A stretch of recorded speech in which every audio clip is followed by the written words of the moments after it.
Это легендарный клуб Политехнического университета.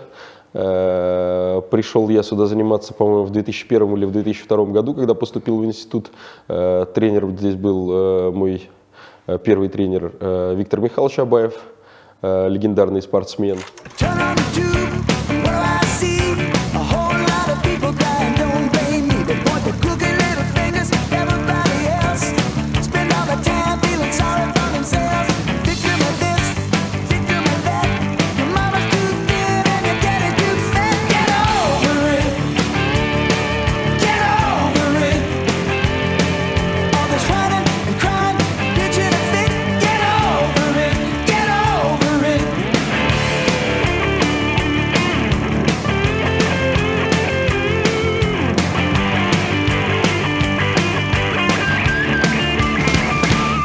Вот на протяжении 20 лет мы уже здесь занимаемся.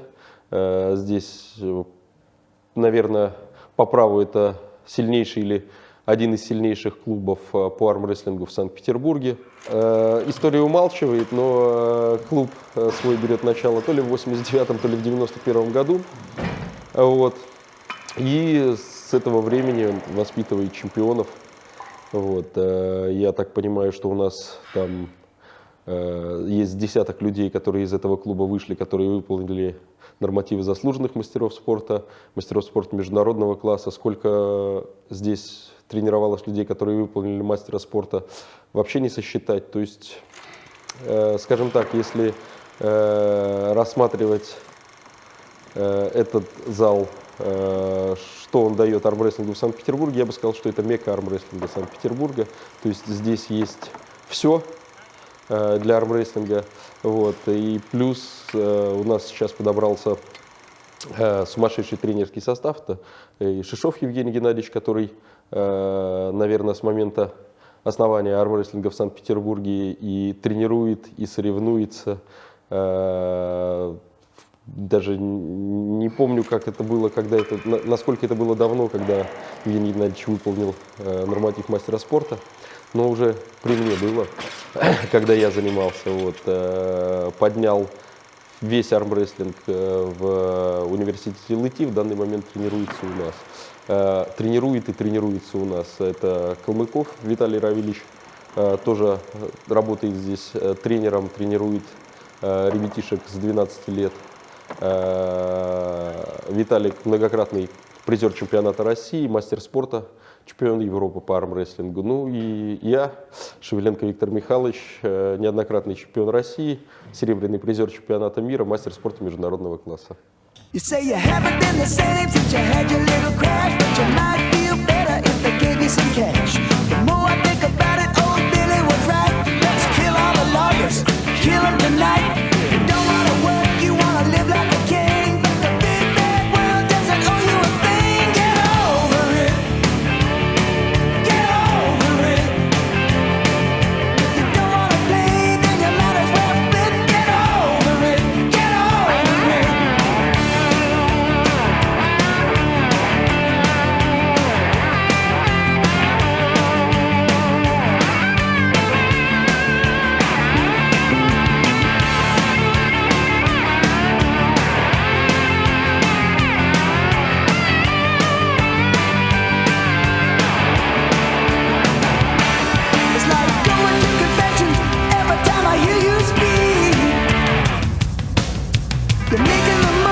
Прежде всего, в армрестлинге, естественно, задействованы мышцы рук, да? У нас задействованы пальцы, задействованы кисти, соответственно, задействованы мышцы предплечья, задействована плечо-лучевая мышца, которая не дает вместе с бицепсом нам раскрывать угол, задействованы мышцы под названием пронатор и супинатор. Вот. И, естественно, задействованы мышцы спины, грудные мышцы. Ну, естественно, не так активно, но все же участвуют в борьбе. Это мышцы пресса и ноги. Как бы это ни казалось странным, ноги очень важны, потому что от ног мы создаем импульс движения корпусом. Вот, поэтому ноги здесь тоже важны. Не так, чтобы мы их специализированно тренируем, но без них тоже никуда.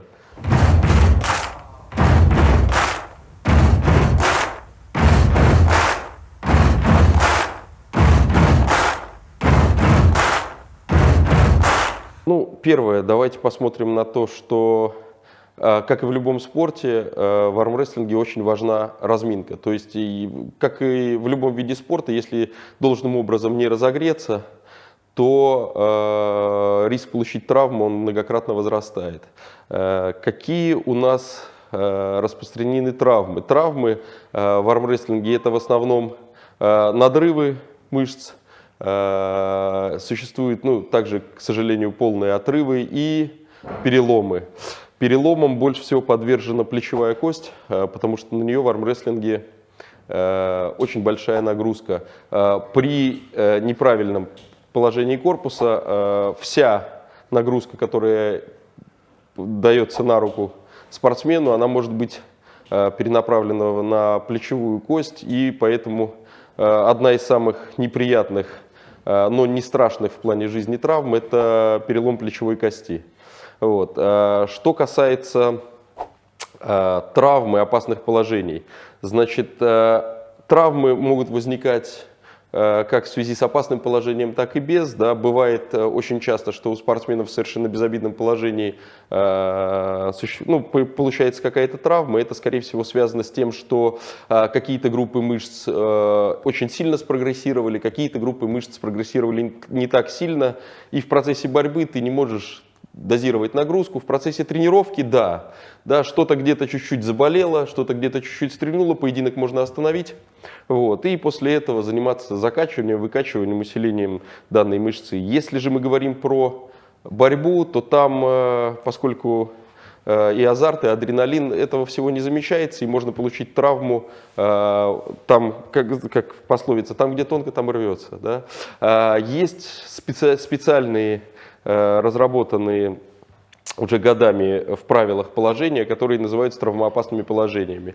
Это как раз тот факт, когда наоборот мышцы и связки у человека сильные, а кости могут не успевать за ним. То есть в процессе становления мальчика-мужчиной, да, очень часто бывает, что мышцы у человека уходят далеко вперед, а кости еще не набрали свою крепость. Поэтому одно из самых травмоопасных положений в армрестлинге — это при борьбе в крюк. Если захват уходит за плечо, а спортсмен в этот момент разворачивает корпус, отворачивается от захвата, таким образом вся нагрузка переходит на плечевую кость. Вот. И очень частой травмой есть перелом плечевой кости. Но, как правило, судьи, квалифицированные судьи, которые судят соревнования, они все знают это положение. Да? И первое, что может сделать судья, это сказать спортсмену, чтобы он развернул корпус в сторону руки. Тогда скрученная нагрузка с плечевой кости, она уходит просто в нагрузку. Вот. Если же спортсмен этого не делает и продолжает разворачивать корпус и уходить от захвата, судья останавливает поединок, дает спортсмену фол, замечание, грубо говоря, предупреждение. Да, 2 фола — это поражение. И это как раз направлено на то, чтобы не дать человеку травмироваться, потому что в пылу борьбы же все равно. Да, там главное выиграть, главное результат.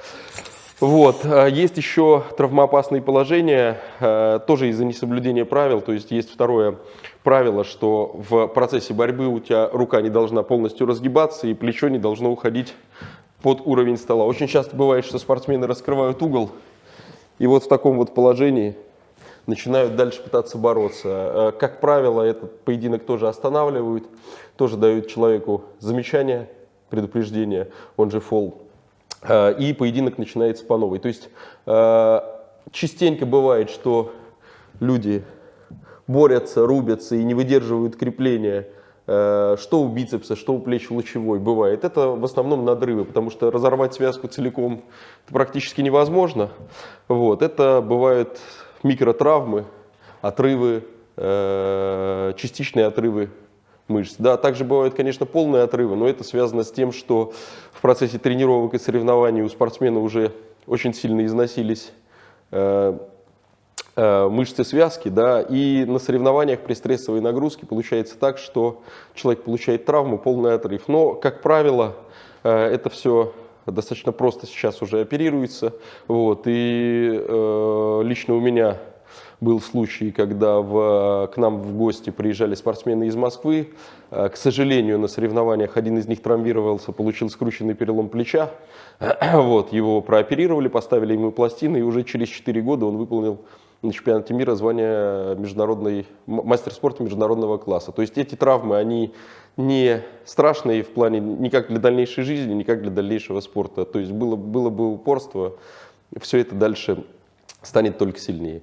Buddy, you're a boy, make a big noise, playing in the street, gonna be a big man someday. You got mud on your face, you big disgrace, kicking your can all over the place, singing, we will rock you. We will rock you. Оптимальным графиком считаю выполнение тренировок трижды в неделю.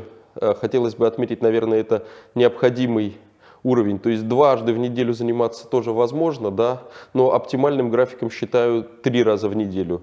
Знаю людей, которые тренируются и 4, и 5 раз в неделю. Не считаю это оптимальным графиком, так как всю силу человек набирает в период отдыха, как между тренировками, так и перед соревнованиями. Поэтому при трехразовом режиме тренировок, например, как у нас там понедельник, среда, пятница, да, считаю этот график оптимальным. Тем более такие тренировки мы выстраиваем таким образом, чтобы тренировка в понедельник никаким образом не пересекалась с тренировкой в среду, тренировка в среду никаким образом не пересекалась с тренировкой в пятницу. В пятницу мы делаем одну, наверное, из самых тяжелых, сложных тренировок, потому что у нас как раз есть суббота-воскресенье, 2 дня, чтобы восстановиться. Когда люди приходят заниматься армрестлингом, как правило, за исключением каких-то индивидов, уникумов, у всех очень слабые мышцы предплечья. Да, то есть у человека может быть очень большой бицепс, там, он может быть очень сильным, но для того, чтобы с начала поединка завернуть соперника в то положение, где он сильный, требуется очень много времени, потому что, во-первых, есть мелкая моторика, да, если у человека она слабо развита, то человек не понимает, там, можно по-разному подогнуть кисть, да, там, с супинатором, с пронатором, просто лучевым сгибателем. Опять же, кисть нужно заворачивать не только в начале, мышцы предплечья работают всю дорогу от стартового положения до подушки. Скажем так, да, то есть первым, что сильно крепнет, мышцы предплечья. Да. Естественно, у нас есть разные техники борьбы, да, в которых задействованы разные группы мышц. Если мы говорим про спортсменов начинающих, особенно молодых, которые занимаются этим спортом, в первую очередь мы уделяем тренировке мышц предплечья, да, работе с собственным весом, как то это подтягивание на турнике обязательно разными хватами, плюс поскольку у нас специфика это армрестлинг, мы подтягиваемся на расширителях для того, чтобы было тяжелее держать захват, чтобы пальцы сильнее нагружались, на валиках крутящихся, чтобы разработать мышцы предплечья. Также, естественно, это бицепс, это плечо-лучевая мышца, специализированные мышцы, как там пронатор-супинатор. Ну и хотелось бы отметить, что при подготовке спортсменов на начальном уровне не стоит делать упор на статические и изометрические упражнения. Все упражнения, которые мы вначале делаем, это работа динамическая, да, то есть это упражнения в полную амплитуду с небольшим отягощением. То есть, может быть, человек может в статическом упражнений сделать там и 50, и 100 килограммов, мы стараемся изначально делать нагрузку там 50-70% от максимума, и нам не нужно здесь развивать силу на один раз. Да, нам нужно, чтобы На соревнованиях бывает там и 5, и 6, и 10 поединков. Нам нужно, чтобы у нас сила равномерно расходовалась на каждый поединок. Нам не нужно такого, чтобы у нас человек вышел, один раз выиграл и дальше все. Дальше все свои силы потратил, вот, и вылетел из сетки соревнований. То есть на первом этапе это динамические упражнения практически в полную амплитуду. Buddy, you're a young man, hard man, shouting in the street. You're gonna take on the world someday. You got blood on your face, a big disgrace, waving your banner all over the place. We will rock you. Sing it out. We will rock you.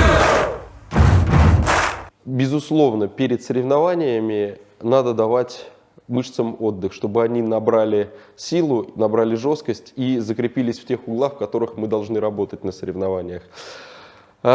Есть зависимость, правда, индивидуальная, но главный факт остается фактом. То есть чем ты моложе, тем тебе нужно меньше отдыхать перед соревнованиями. Есть два типа упражнений, которые мы выполняем, неважно на какие группы мышц. Это упражнения статические и изометрические и упражнения динамические. Да? То есть, как правило, за 2 недели до соревнований последняя тренировка статическая или изометрическая должна быть сделана. Если вы ее сделаете ближе к соревнованиям, то у вас в полной мере не успеют восстановиться связки.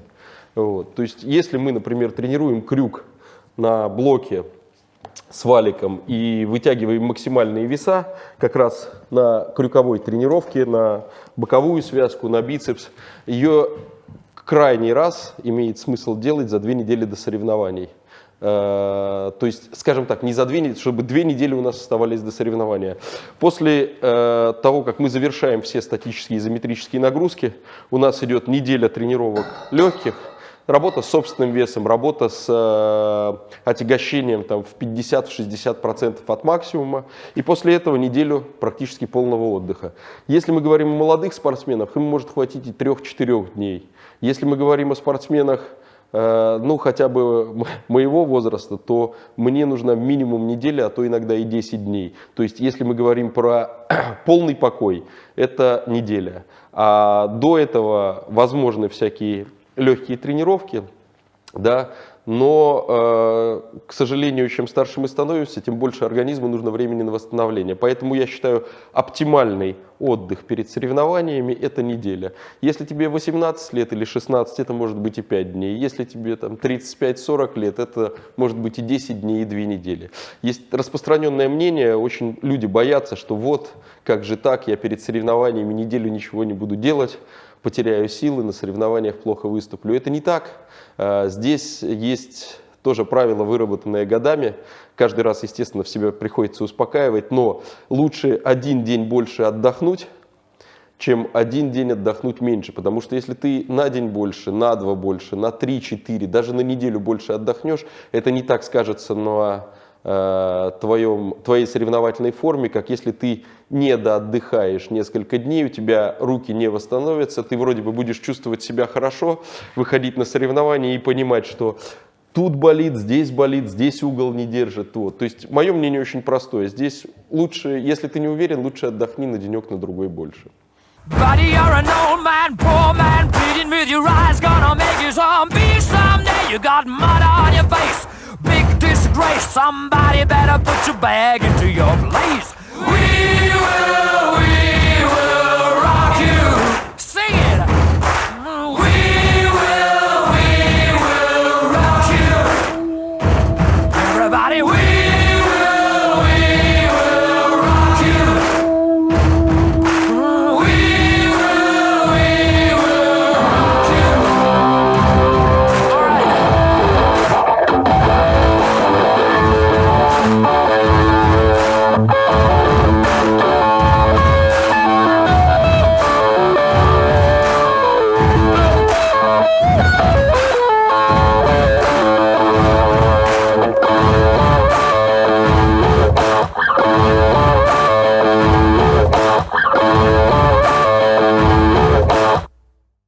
После соревнований тут тоже рецепт очень простой. Есть два, я бы сказал, не исключающих способа. Первое – это и я такое раньше практиковал, это после соревнований практически неделю отдыхаем, да, то есть просто восстанавливаемся, наступаем себе на горло и говорим, что тренироваться пока рано. Я просто, почему есть правило такое, как правило, всегда после соревнований, особенно если хорошо выступил, хочется бежать в зал, если плохо выступил, еще сильнее хочется бежать в зал, потому что надо начинать работать над ошибками и пытаться выиграть в следующий раз. И несколько раз я травмировался прямо через 2-3 дня после соревнований, потому что пока что еще организм полностью не восстановился, у организма, у человека нету понимания, что у него все перегружено на максимум. Когда приходишь в зал, кажется, что это не так. Если соревнования были в субботу, и ты в зал пришел в понедельник, тебе кажется, что ты можешь тренироваться. Если соревнования были в субботу, ты понедельник отдохнул, то во вторник к вечеру ты понимаешь, насколько сильно у тебя все перегружено. И если бы ты в понедельник пришел и дал тренировку, то мог бы травмироваться. У меня, к сожалению, несколько раз так было. Вот. Поэтому выбрали для себя оптимальную систему восстановления после соревнований. Это, предположим, соревнования были выходные, точно так же в понедельник человек приходит и начинает работать с маленькими весами, с очень маленькими весами, там 10-15% от максимума, то, что называется там закачка, он же пампинг, да, то есть берутся легкие веса и выполняются простые упражнения на 15-20 повторений, просто чтобы после соревнований к мышцам, которые были задействованы, нагнать кровь для того, чтобы они быстрее восстанавливались. То есть, скажем так, есть сложные упражнения, связанные с выполнением движением в разных проекциях. Если мы берем плечо-лучевую мышцу, это достаточно простое движение, и его можно закачивать, зарабатывать. Если мы берем там такие вещи сложные, как пронация, когда мы контролируем углы, есть ротационные движения, движения не в одной плоскости, его не имеет смысла сразу на первой тренировке делать, да? То есть максимально простые упражнения, как там плечо-лучевая, бицепс, кисть со штангой. Можно даже сделать легкий жим, да? Легкий, потому что грудные мышцы тоже у нас задействованы. Вот. Также после соревнований очень хорошо работать с резиной. У нас есть разная резина, разные степени жесткости. Работать с ней, но правило главное одно. Мы берем легкие веса, очень легкие веса, то есть это процентов 20 от максимума, не более того, и выполняем его на большее количество повторений. Вот, как правило, скажем так, активное восстановление идет в течение недели. После этого в течение недели мы выходим на рабочие веса до 50%. Вот, и после этого дальше начинаем тренироваться, увеличивать нагрузки. Потому что нам в первую неделю главное понять, насколько сильно и где мы устали.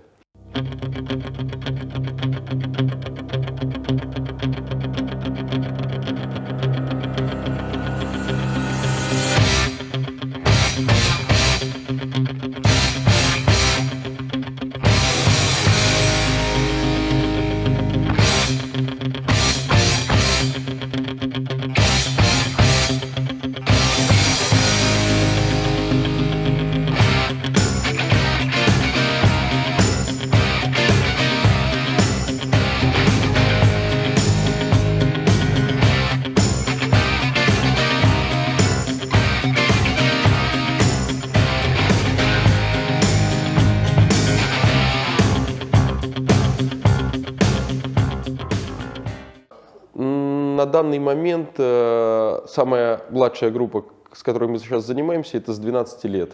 Значит, всем этим ребятам в первую очередь мы даем тренировки динамические, да, то есть работа в полную амплитуду со средними весами, работа с собственным весом на турнике. Самое главное на первоначальном этапе — это человеку не дать навредить себе, да, потому что достаточно долго уже в армрестлинге, больше 20 лет, и насмотрелся на разные вещи. То есть самое главное — это в первые месяцы тренировок человеку дать понимание за столом, что можно делать, что нельзя, не давать ему статических и изометрических нагрузок, потому что в таком возрасте, как правило, у детей мышцы растут и укрепляются намного быстрее, чем кости, и поэтому наша здесь главная задача дать человеку понимание, что делать, дать ему тренировки на мышцы и очень-очень-очень, скажем, нередко, наверное, даже под присмотром все изометрические и статические нагрузки. Да.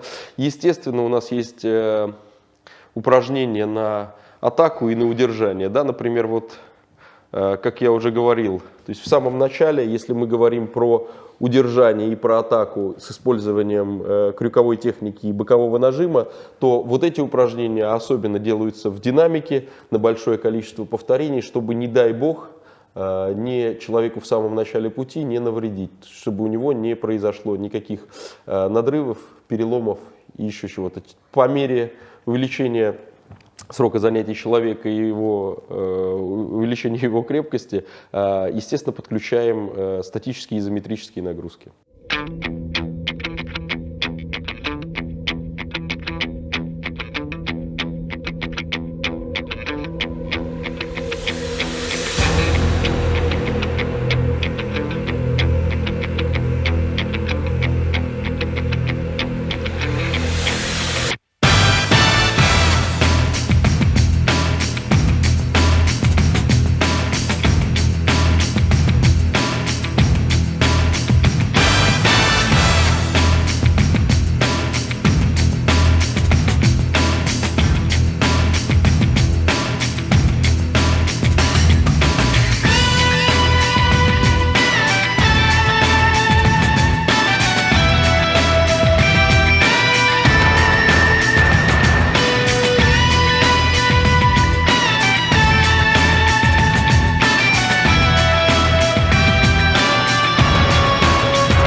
Грубо говоря, есть две техники борьбы.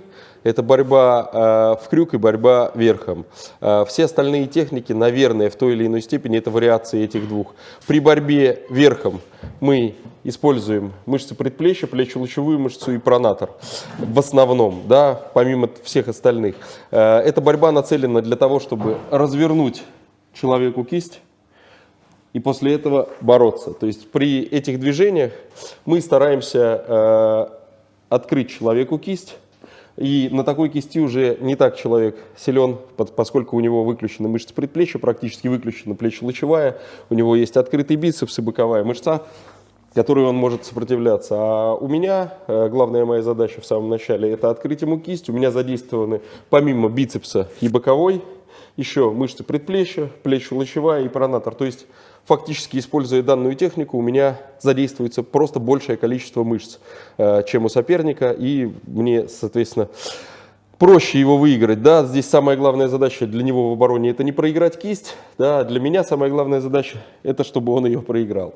Да? Есть вторая техника борьбы – это борьба в крюк, когда соперники со старта заворачивают кисти, оба используют примерно одни и те же группы мышц, и здесь уже идет борьба на силу, кто сильнее. Крюк спешки не любит, поэтому в такой технике борьбы люди достаточно долго могут бороться. Да? Здесь, естественно, точно так же работают мышцы предплечья, только при борьбе верхом у нас работает пронатор, при борьбе в крюк у нас работает супинатор, противоположная мышца. Мышцы предплечья, боковая, бицепс, мышцы спины, мышцы груди. Вот. И самое главное, что хотелось бы сказать, неважно, как ты борешься, это верх или крюк, в армрестлинге, вопреки устоявшемуся мнению, используется не борьба рукой. То есть у нас, если мы заметили, в процессе борьбы участвует весь корпус. Инерция происходит у нас от ног. Да? И самое главное, как мы видим, захват относительно плеча практически никуда не уходит. То есть у нас не движение рукой, не тем более вот так, да, а именно борьба корпусом. То есть мы используем весь корпус для борьбы и используем мышцы спины и мышцы груди, чтобы захват у нас не уходил. Вот.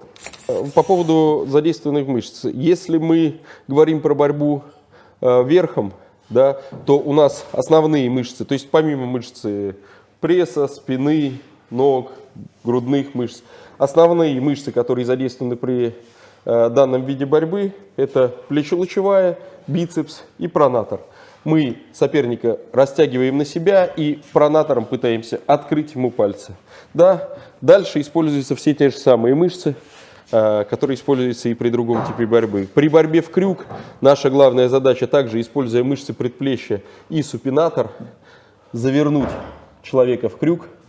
Вот. Дальше происходит у нас все то же самое. Дальше наша задача дотянуть его до подушки. То есть, что в одной, что в другой технике борьбы, первое, и я считаю главное, без чего нельзя обойтись, это сильные мышцы предплечья, пальцы и предплечья. Да? Потому что неважно, как ты борешься, если ты что-то не можешь к себе притянуть, то потащить ты это тем более не сможешь. Имея, например, слабые мышцы предплечья и пальцев, можно в самом начале уже проиграть кисти, дальше это может быть твой выигранный поединок, но последний, потому что когда ты борешься с проломанной кистью, то ты практически все силы отдаешь. По поводу травмоопасных положений, что бы хотелось рассказать. Да, то есть разберем одну из самых тяжелых, самых частых ошибок людей. Давай с тобой в крюк закрутимся. Вот мы закрутились в крюк, потяни потихонечку. Да? Вот. И если в данный момент вот у меня начинает захват уходить за уровень плеча. Я стараюсь изо всех сил держать. Если в этот момент мой корпус и лицо развернуто к руке, это ничего страшного. У меня здесь идет нагрузка на бицепс, на боковую, скрученная нагрузка на плечевую кость полностью отсутствует. Если в этот момент я разворачиваю свой корпус, отворачиваюсь от захвата, и у меня рука начинает дальше уходить от захватов, от плеча, то вся нагрузка, помимо связок, уходит в плечевую кость. И это, как правило, при плохой уровне подготовки спортсмена, это на 90% травма. Поэтому на соревнованиях судьи всегда тщательно смотрят за тем, уходит ли захват за плечо или нет. При критическом положении захвата судьи останавливают поединок, дают фол за опасное положение. Это сделано не для того, чтобы не дать спортсмену что-то выиграть. Это дано судьям такое право для того, чтобы просто предупредить травму спортсмена. Понятное дело, что при борьбе верхом, например, если ты борешься, если я здесь держу там на одной плечо-лучевой мышце, можно потянуть и плечо-лучевую мышцу, можно потянуть и бицепс, и боковую. Но если мы говорим о переломах, то, как правило, это плечевая кость. Вот. Естественно, когда мы боремся, ты, например, пытаешься меня завернуть в крюк, а если я понимаю, что у меня слабый верховое движение и пронатор, очень часто бывает, что люди пытаются бороться вот на такой руке, уходя под стол. То есть на прямой руке тоже не допускается борьба, потому что если я стою на прямой руке, а мой соперник дергает, то это может быть травма локтевого сустава. Такой вид борьбы, как правило, тоже пресекается и тоже дается опасное положение. В этом положении идет команда от судьи поднять плечо из-под стола. Тем самым мне приходится подниматься и дальше, как правило, проигрывать. Но если этого не сделать, то возможно более серьезная травма. Например, вот мы проговорили, что мы корпусом наклоняемся, да? Но, как правило, в процессе борьбы локоточек мы двигаем по диагонали подушки, потому что, как мы знаем из школьного курса, гипотенуза, она длиннее, чем любой из катетов. И здесь мы соперника растягиваем на себя. Понятное дело, что сопернику проще держать вот здесь руку, чем вот здесь. Поэтому мы используем мышцы спины, растягиваем захват соперника на себя. То есть нюансов много. Каждый год, в моем понимании, они все увеличиваются и увеличиваются вот, по мере занятий.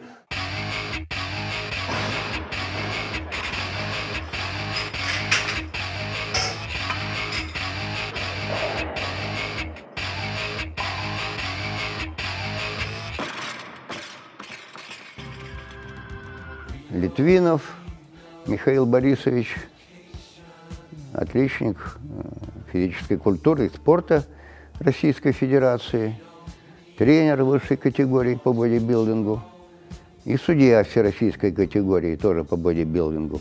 Клуб этот вообще-то образовался где-то в конце 80-х годов. Основал его, был такой тренер, довольно известный, Раев Борис Алексеевич. У него было много воспитанников, были и чемпионы России, много было чемпионов. Один Эскин, вот даже там на соревнованиях Арнольд Классик занял 3-е место на международных. То есть у него было много учеников. Вот с конца 80-х годов. 88-й, или где-то 89-й, вот этот клуб существовал, существует до сих пор. Ну, Раева, к сожалению, уже сейчас нет в живых, он ушел из жизни где-то в 2019 году, уже было ему 70 лет. А сейчас клуб продолжает работать.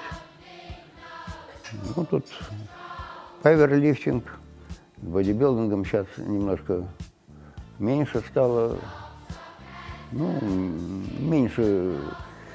Просто вот 90-е годы там был подъем вот этого всего движения. В первую очередь бодибилдинг, паверлифтинг даже позднее у нас начали его развивать, где-то там уже в 90-х годах, в начале 90-х. А бодибилдинг раньше, потому что вообще-то когда-то у нас начиналось все это под названием атлетическая гимнастика. Вот когда я начинал заниматься, и Дубинин, и все. Вот. Там, значит, было как бы и силовая часть туда входила, и позирование, в общем, что-то такое было среднее. Потому что культуризм, ну, бодибилдинг, как его теперь называют, тогда его называли культуризмом. Он у нас как бы не был в почете, чистый культуризм. Мы считали, что это западное явление, буржуазное, оно нам не нужно. Было вот такое направление, атлетическая гимнастика. И зародилось оно, кстати, тоже в Ленинграде, на стадионе Ленина. Там организовался клуб «Атлант», он был первый в городе и первый в стране, кстати. В Москве все это позднее уже, через несколько лет стали развивать. А начало было заложено вот здесь у нас. Вот, поэтому Дубинин, вот он тоже выходец из этого клуба, он был президентом Федерации России всей. Вот, и центр ее как бы находился в Петербурге, что нетипично. Обычно все федерации, у них центр находится в Москве. А это вот и до сих пор так сохранилось. Сейчас вот президент Вишневский, Александр Вишневский, вот здесь штаб-квартира у нас в Питере находится.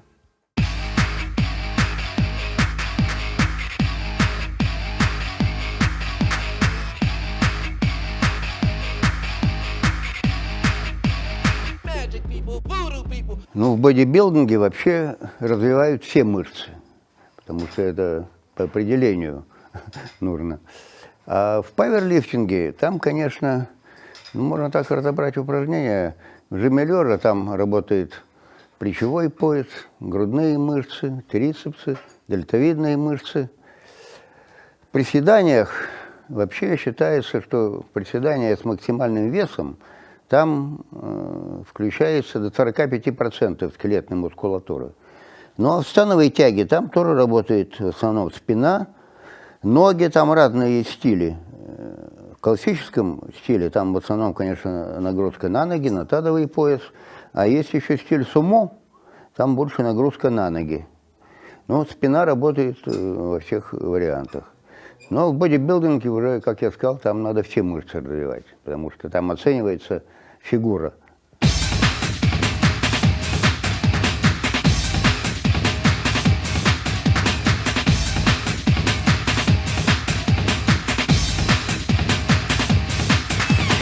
Надо технически правильно выполнять все упражнения, тогда травм не будет. Ну и, конечно, надо выделять больше внимания разминке, обязательно. Тщательно делать разминку, выполнять технически правильно основные все движения, и тогда, в принципе, травм не должно быть. Особенно в бодибилдинге травмы, конечно, очень редко бывают. Паверлифтинги бывают, но это вот я говорю из-за того, что, ну, там, конечно, нагрузка большая. В бодибилдинге с такими весами обычно люди не работают. А в паверлифтинге, это силовое троеборье, там, конечно, люди стремятся установить рекорды, и там это связано, иногда вот, бывает травма. В основном коленного сустава, тазобедренного, ну, при жиме там бывают травмы вот, локтевого сустава, лучезапястного, плечевого. Ну, вот эти основные суставы, которые участвуют вот, в движениях, там могут быть травмы. Но я говорю, это чаще в паверлифтинге случается.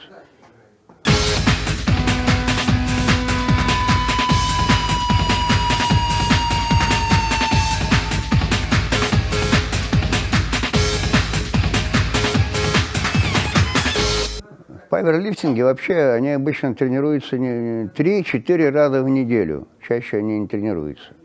Конечно, бодибилдеры, когда готовятся к соревнованиям, они тренируются, там бывает и по 6 дней в неделю, но там работают на рельеф. Там немножко другая специфика. А в паверлифтинге они также примерно тренируются. The voodoo, hoodoo, what you don't dare do, people.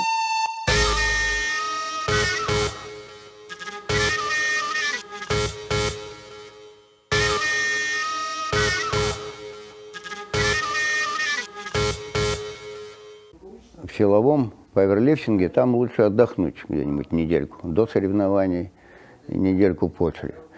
Но в бодибилдинге там такого нет. Там они тренируются фактически до последнего дня уже на рельеф выходят. Там этого нету такого.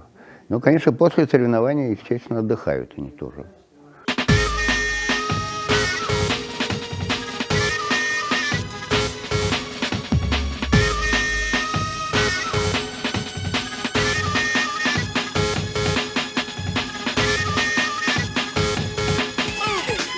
Ну, секреты там у каждого свои.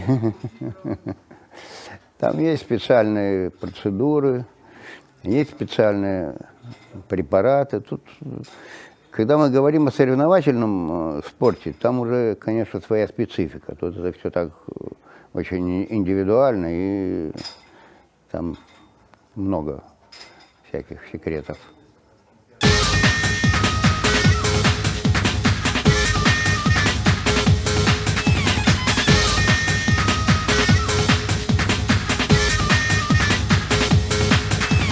В бодибилдинге вообще можно начинать заниматься где-то с 14, но в виде исключения даже с 13 лет. А в паверлифтинг считается оптимальное время для начала занятий это 16-19 лет. Позже они начинают. Так, чтобы уже, конечно, подросток, юноша уже был, ну, сформировался более-менее как человек. А упражнения какие? Ну, в бодибилдинге обычно новички тренируются 3 раза в неделю и в одну тренировку прорабатывают все мышцы по одному упражнению на основные мышцы. Но в паверлифтинге там немножко по-другому, там все-таки они упор делают вот именно на те мышцы, которые участвуют вот в этих движениях, там, в приседаниях, в тяге, в жиме лежа, там немножко по-другому.